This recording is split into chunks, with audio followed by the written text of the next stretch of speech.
Bismillahirrahmanirrahim. Assalamualaikum warahmatullahi wabarakatuh. Alhamdulillah sahabat yang berbahagia, pada kesempatan hari ini, pada hari yang indah ini, Allah masih memberikan kita umur, dan mudah-mudahan kita dan keluarga kita diberikan kesehatan oleh Allah Subhanahu wa Ta'ala, dan mudah-mudahan Allah senantiasa menjaga dan membimbing kita agar kita senantiasa istiqomah melakukan ketaatan, ibadah, belajar karena Allah Subhanahu wa Ta'ala. Insya Allah pada kesempatan hari ini sahabat kita akan sama-sama belajar tentang isim fa'il atau subjek dalam tata bahasa Arab. Nah, isim fa'il itu adalah termasuk isim yang marfu. Fa'il menunjukkan pelaku yang mengerjakan suatu perbuatan, ya, subjek atau pelaku, ya. Fa'il ini terletak setelah fi'il yang maklum, ya, bukan fi'il yang majhul. Jadi kan kita sudah sama-sama tahu bahwa fi'il itu ada fi'il madi maklum, ada fi'il madi majhul, ada fi'il mudhari maklum, ada fi'il mudhari majhul. Nah, fa'il ini adalah didahului oleh fi'il madi yang maklum atau fi'il mudhari yang maklum. Contoh di sini, zahaba al-waladu ilal madrasati. Seorang anak laki-laki telah pergi ke sekolah. Nah, al-waladu ini marfu, ya. Marfunya dengan apa? Marfunya dengan domah. Nah, fa'il ini juga al-waladu juga ini didahului oleh fi'il madi yang maklum, zahaba. Kalau contohnya sahabat merubah kata kerja ini, fi'il ini dengan fi'il madhi majhul, maka akan berubah, bukan fa'il lagi, ya. Dhuhiba al-waladu. Nah, ini salah, tapi harus didahului oleh fi'il madhi yang maklum. Terus pelakunya al-waladu ini dia harus marfu. Nah, marfunya di sini tergantung jenis kalimatnya, ya. Jenis kalimatnya ada isim mufrad, ada yang musanna. Kalau mufrad berarti dia harus domah. Selanjutnya, zahaba al-waladani ilal madrasati. Dua anak laki-laki telah pergi ke sekolah. Nah, waladani ini adalah kategorinya marfu, ya. Dalam isim-isim yang mu'rab dan tanda-tandanya, isim-isim yang berubah dan tanda-tandanya yang sudah sahabat pelajari, di sana ada perubahan-perubahan dan tanda-tandanya. Contoh di sini al-waladani, ketika dia jadi pelaku, maka dia harus dengan alif marfunya. Kenapa? Karena ini jenis isim yang musanna atau menunjukkan dua. Berarti ketika dia mansub atau ketika dia menjadi maf'ul bih atau objek, maka tandanya bukan dengan alif tapi dengan iya. Kenapa? Karena maf'ul bih itu kan harus mansub. Mansubnya dengan apa? Mansubnya dengan iya, gitu. Selanjutnya, zahabal muslimuna ilal masjidi. Al muslimuna ini marfu, ya. Kok marfunya beda-beda? Nah, karena ini jenis isimnya ini beda-beda, maka ada tanda khusus, ya.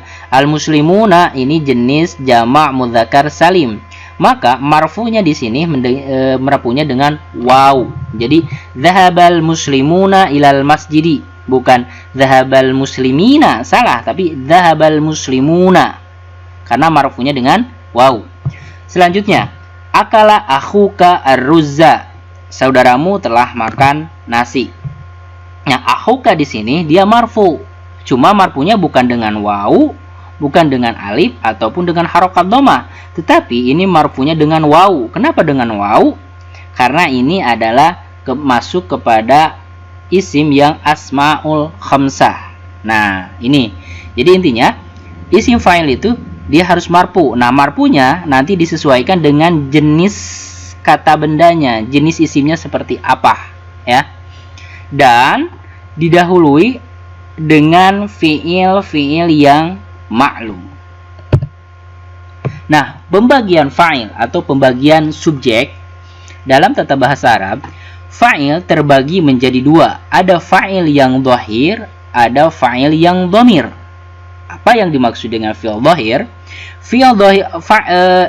Fa'il yang dhahir itu adalah fa'il yang terbentuk dari isim yang zahir. Zahir itu apa? Nampak, jadi jelas dalam susunan kalimatnya, ya. Contoh, dhahaba al-waladu ilal madrasati. Mana pelakunya?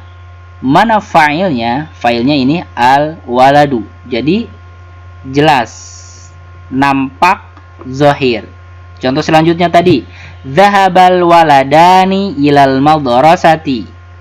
Dua anak laki-laki telah pergi ke sekolah. Nah, ini fa'ilnya adalah bentuk dhahir.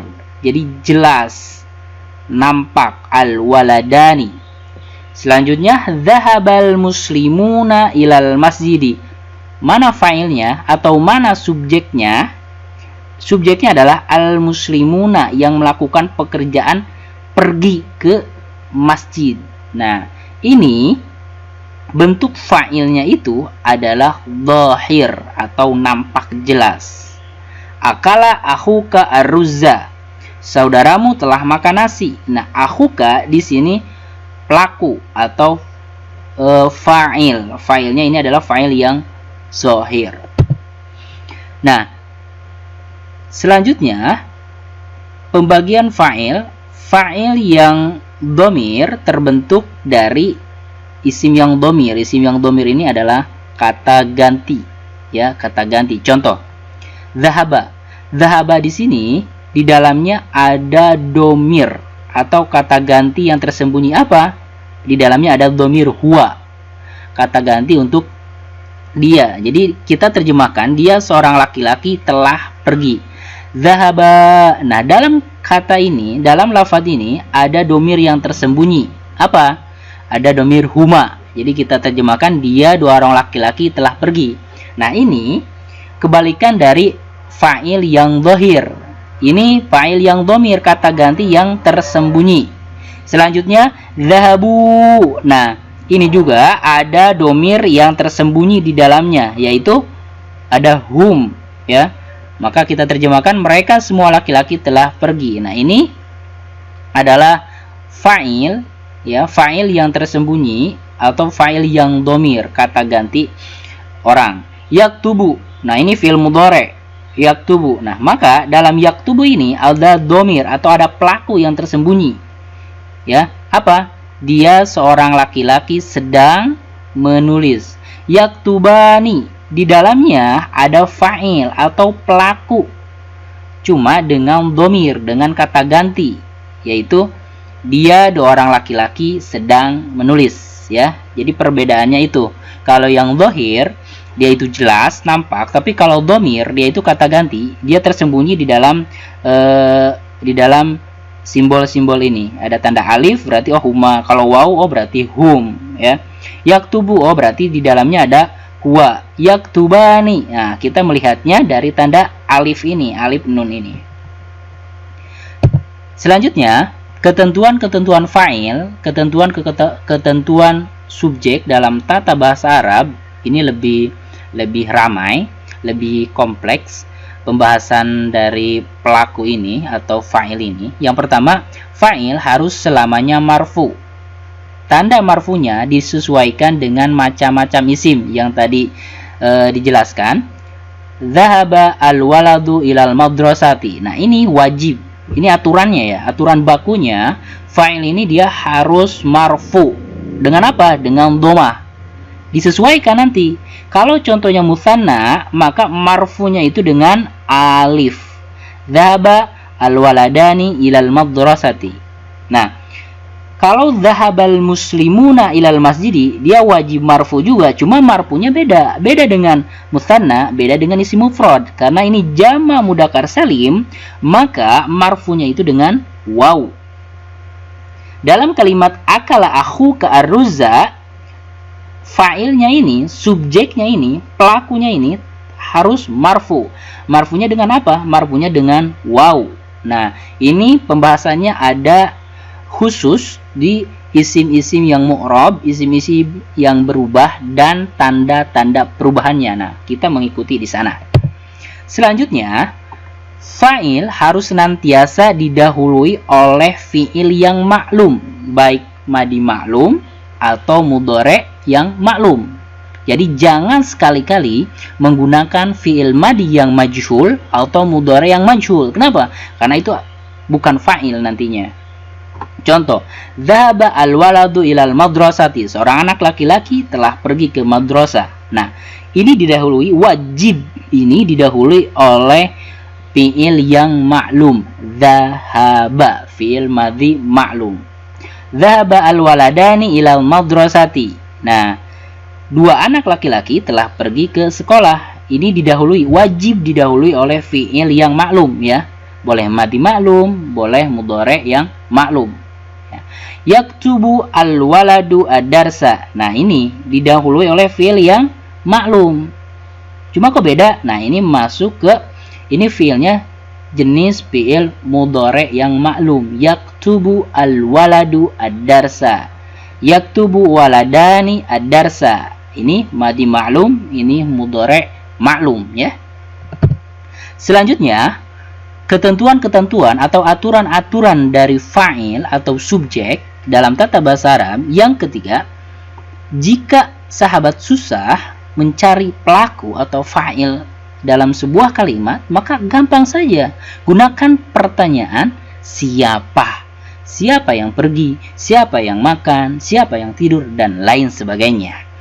Selanjutnya, fa'il yang mu'annas. Ingat ya, fa'il yang mu'annas, subjek yang jenisnya mu'annas atau perempuan, maka dalam tata bahasa Arab harus wajib diberikan tanda mu'annas dalam fi'ilnya. Contoh, jika fi'il madi dengan tambahan huruf ta mati di akhirnya ya. Contoh, Zahabat Aisyatu ilal madrasati. Aisyah telah pergi ke sekolah. Karena pelakunya ini adalah perempuan mu'annas, maka wajib sahabat untuk memberikan tanda tak mati ya. Tak mati. Contoh, Zahabat al-bintu ilal madrasati. Anak perempuan telah pergi ke sekolah. Nah, karena ini perempuan, maka jika menggunakan fi'il madhi yang maklum harus diberikan tanda ini tak mati, tak tanis, wajib. Karena kalau sahabat tidak menggunakan tak tanis ini, Zahaba Aisyatu ilal madrasati, ini kalimat yang salah. Kenapa? Karena kalau perempuan tadi aturannya wajib pakai tak tanis.